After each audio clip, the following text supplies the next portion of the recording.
भी हमारे साथी इस कार्यक्रम में आए हैं, मैं उन सबका अभिवादन करता हूं, कांग्रेस पार्टी की तरफ से स्वागत करता हूं। और बारा दीक्षित गांव में जहां तक हमारी आवाज जा रही है, जहां तक इस चौराहे पर हमारे दुकानदार भाई हैं, साथी हैं, सहयोगी हैं, जो लोग जहां तक हमारी आवाज जा रही है, मैं उन सबका कांग्रेस पार्टी की तरफ से स्वागत करता हूं, अभिनंदन करता हूं। 14 नवंबर को ये कार्यक्रम शुरू हुआ और पूरे देश में 14 नवंबर से लेकर के 24 तक ये कार्यक्रम चलना है। कुछ जगहों पर ये कार्यक्रम 15 दिन का है, तो 29 तारीख तक चलेगा। और इस कार्यक्रम के माध्यम से हम लोग गांव में पदयात्रा कर रहे हैं और एक तरह से जन जागरण का एक अभियान है कांग्रेस का, कि हम लोगों के बीच में जाएंगे, गांव में जाएंगे और लोगों को जागरूक करेंगे। अब सवाल यह है कि कौन से जन जागरण और कौन सी जागरूकता का विषय है, वो बड़ा महत्वपूर्ण है। आज के लगभग 33 वर्ष पीछे उत्तर प्रदेश में कांग्रेस की सरकार थी। उसके बाद हालात परिस्थितियां ऐसी बनती गई, कांग्रेस की सरकार एक लंबे अरसे से नहीं है, फिर भी कांग्रेस का एक एक कार्यकर्ता, एक एक नेता उत्तर प्रदेश के आम जनता के लिए जितना भी हो सकता है, प्रतिपक्ष की जो भूमिका होती है, उस भूमिका में जो भी सरकारें बनी उनसे लड़ता रहा और उनको इस बात का एहसास कराता रहा कांग्रेस कार्यकर्ता कि आप जनता के साथ अच्छा नहीं कर रहे हैं। आज हम सब भी आपको जगाने आए हैं, आपके अंदर एक नई चेतना लाने आए हैं कि आने वाले दिनों में कहीं ऐसा ना हो कि जो 32-33 साल का एक इतिहास चल रहा है उत्तर प्रदेश का, पुनः अगर उस इतिहास को दोहराया जाएगा तो निश्चित तौर पर उत्तर प्रदेश का अब भविष्य इन पार्टी के लोगों के हाथों में सुरक्षित नहीं है, जिन लोगों को आपने 4-4 बार मौका दिया। आपने समाजवादी पार्टी को 4 बार अवसर दिया, 4 बार सरकार बनी उत्तर प्रदेश में। आपने बहुजन समाज पार्टी को अवसर दिया, 4 बार इनकी भी सरकार बनी उत्तर प्रदेश में। आपने भारतीय जनता पार्टी को अवसर दिया, 4 बार इनकी भी सरकार बनी और आज वर्तमान में सरकार चल रही है। तो आपने अवसर पे अवसर दिया, लेकिन आपका विकास कितना हुआ, आपकी सड़कें कितनी अच्छी बन गई, आपके बिजली के ट्रांसफार्मर क्या समय से बदले जाते हैं कि नहीं बदले जाते हैं, आपको समय से बिजली मिलती है कि नहीं मिलती है, आप स्कूल कॉलेज में आपके बच्चों का दाखिला समय से होता है कि नहीं होता है, अगर आपके घर में कोई व्यक्ति बीमार होता है तो अस्पताल में जाने पर उसका इलाज समय से होता है कि नहीं होता है। इन सब चीजों को लेकर के आज की तारीख में कांग्रेस पार्टी नहीं, कांग्रेस पार्टी का बल्कि एक एक कार्यकर्ता चिंतित है। उत्तर प्रदेश के एक एक व्यक्ति के भविष्य के लिए कांग्रेस पार्टी का कार्यकर्ता और नेता चिंतित है। हम आपको आज आगाह करने आए हैं। कुछ ही दिनों के बाद, 2-3 महीने बाद पुनः वोट पड़ने जा रहा है विधानसभा का। आपने कैसे वोट दिया? जाति के नाम पर लोगों ने वोट लिया, धर्म के नाम पर लोगों ने वोट लिया, लेकिन जो वास्तविक आपकी समस्या थी, जो आपकी प्राथमिकता में सड़क बनना था, अच्छे अस्पताल की आवश्यकता थी, आपको और सुविधाएं मिलनी चाहिए, उन सुविधाओं से आप कितना वंचित रह गए, इन सब का मूल्यांकन आपको अब करना होगा। और उसी के आधार पर आने वाले दिनों में जब आम चुनाव होगा 2022 का, तो आपको इस बार मन बना करके, जहां 32 साल पीछे आपने कांग्रेस को छोड़ा था, मैं आपसे विनम्र अनुरोध और निवेदन करने आया हूं इस बारा दीक्षित गांव में कि आप पुनः कांग्रेस को लाइए, अपना आशीर्वाद दीजिए। और मैं तो बता रहा हूं, कह रहा हूं आप सबके बीच में कि जितने भी लोग यहां पर हैं, अगर आपकी विचारधारा कांग्रेस से न मिलती हो, लेकिन मैं दावे के साथ ये बात कह सकता हूं कि आप सभी लोगों के पिता, माता, बाबा, दादा, परदादा सारे कांग्रेसी थे। मेरे कहने का शाब्दिक अर्थ है कि आपके शरीर में जो खून है वो कांग्रेस का खून है। इसलिए आप पर हम सबका अनुरोध और निवेदन करने का हक भी बनता है कि हम आपको चेताने आए हैं कि देश का एक एक आदमी, आजादी की लड़ाई जब लड़ी गई तो कांग्रेस लड़ रही थी, लेकिन वो कांग्रेस लड़ रही थी, पूरे देश का एक एक आदमी का योगदान उस लड़ाई में था।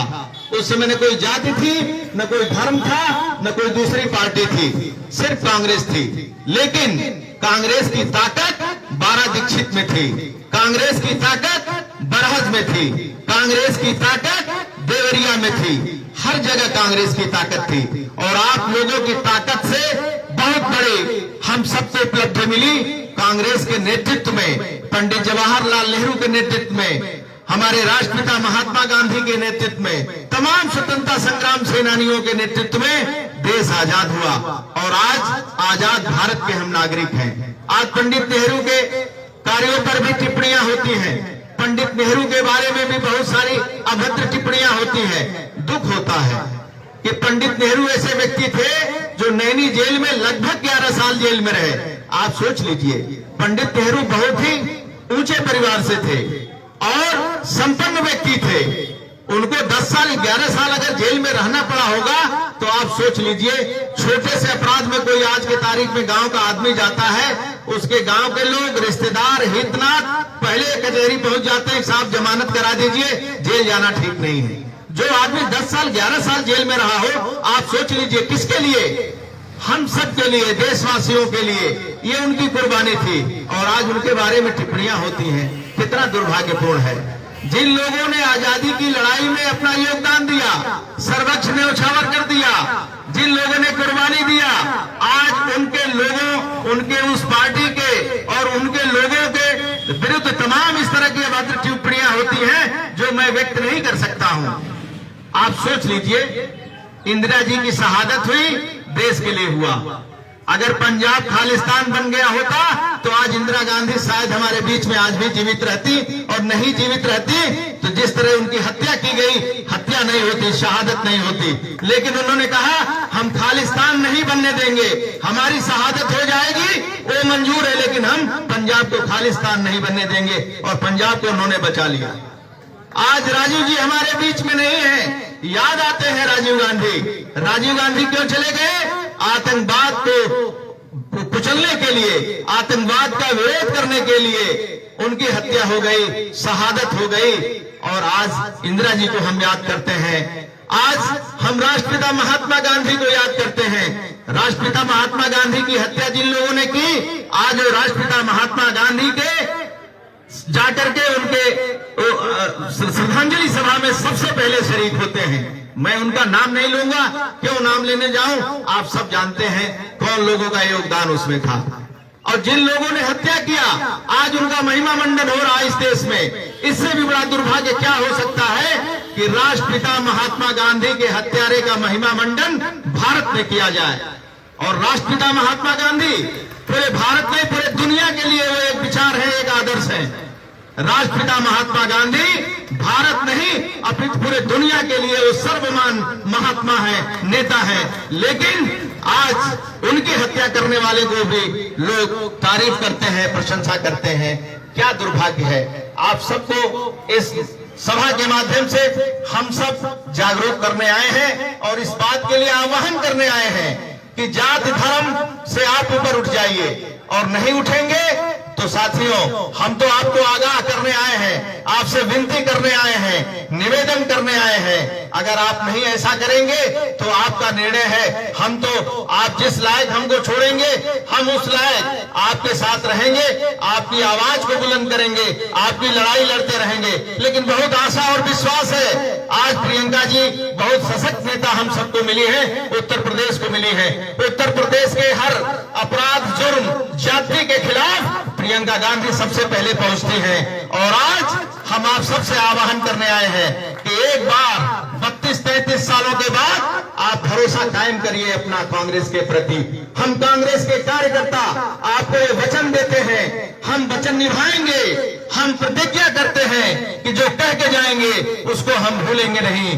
तमाम सारे अभी रैली हुई 31 अक्टूबर को, उसमें बहुत सारी बातें हमारी आदरणीय प्रियंका जी ने कहा कि हम जो वचन दे रहे हैं उन वचन को निभाएंगे। और हम वचन निभाने के साथ साथ एक काम और करेंगे कि जो विश्वास आप आज पैदा करेंगे, भविष्य में उस विश्वास को नहीं टूटने देंगे, किसी कीमत पर नहीं टूटने देंगे। ये हमारा आप सब के बीच में वादा है। साथियों, आप लोग जिस गांव में हैं, मैं बता रहा हूं, ये आपकी तारीफ इसलिए नहीं कर रहा हूं कि आप सब खुशी होंगे, प्रसन्नचित और प्रफुल्लित होंगे। ये बारा दीक्षित का क्षेत्र एक कांग्रेसी क्षेत्र था। सब लोग जानते हैं कि ये बारा दीक्षित का जो एरिया है ये कांग्रेसी क्षेत्र था और कांग्रेस के अलावा आज के 35 साल पीछे किसी को वोट नहीं मिलता था। लेकिन वो कहीं कमी रही होगी, हो सकता है हमारे पार्टी की कमी रही हो, हमारी कमी रही हो, हमारे नेता कार्यकर्ताओं की कमी रही हो, हम आप तक समय से पहुंच नहीं पाए। इसके लिए हम आपसे क्षमा चाहते हुए निवेदन करेंगे कि आने वाले दिनों में जिस तरह आप 89 के पहले अपना आशीर्वाद, प्यार और स्नेह देते थे कांग्रेस पार्टी को, आप इस बार कांग्रेस पार्टी को अपना स्नेह, प्यार और आशीर्वाद दीजिए। हम वचन देते हैं आपको आदरणीय प्रियंका गांधी जी की तरफ से, आदरणीय अपने अध्यक्ष उत्तर प्रदेश कांग्रेस कमेटी के माननीय अध्यक्ष अजय कुमार लल्लू जी की तरफ से कि आपका विश्वास हम टूटने नहीं देंगे।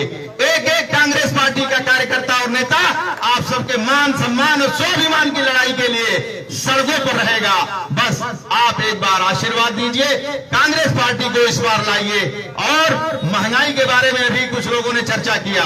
महंगाई के बारे में जितना मैं चर्चा करके आपको बताऊंगा, मैं समझता हूं जब सुबह शाम बाजार आप जाते हैं तो मुझसे बेहतर आप जानते हैं कि सरसों का तेल किस रेट में मिल रहा है, अरहर की दाल किस रेट में मिल रही है, आपको खाने पीने की वस्तुएं किस दाम में मिल रहा है, वो आप बेहतर जानते हैं।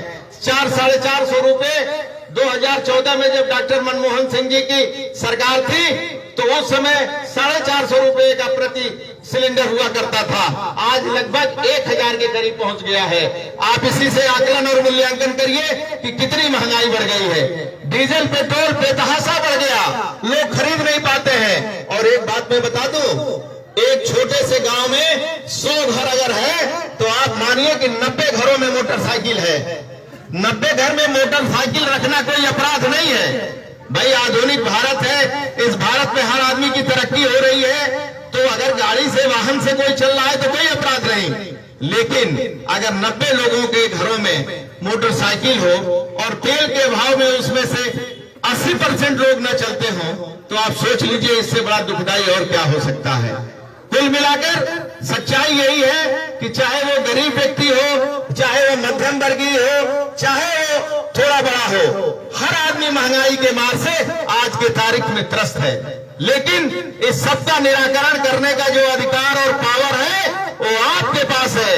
आप जिस दिन अपनी ताकत को पहचान लेंगे कि भारतीय जनता पार्टी के लोग या दूसरे लोग जो आज तक आप सबको बरगला करके वोट लेते रहे हैं, चाहे वो समाजवादी पार्टी हो, चाहे वो बहुजन समाज पार्टी हो और भारतीय जनता पार्टी हो, आपको बरगला के जिन लोगों ने वोट लिया, आपके दिशा से भ्रमित कर दिया और आपसे वोट लिया, आप ऐसे लोगों को आप ही जवाब देंगे। जिस दिन आप अपनी ताकत को पहचान लेंगे ये पार्टियां नजर नहीं आएंगी।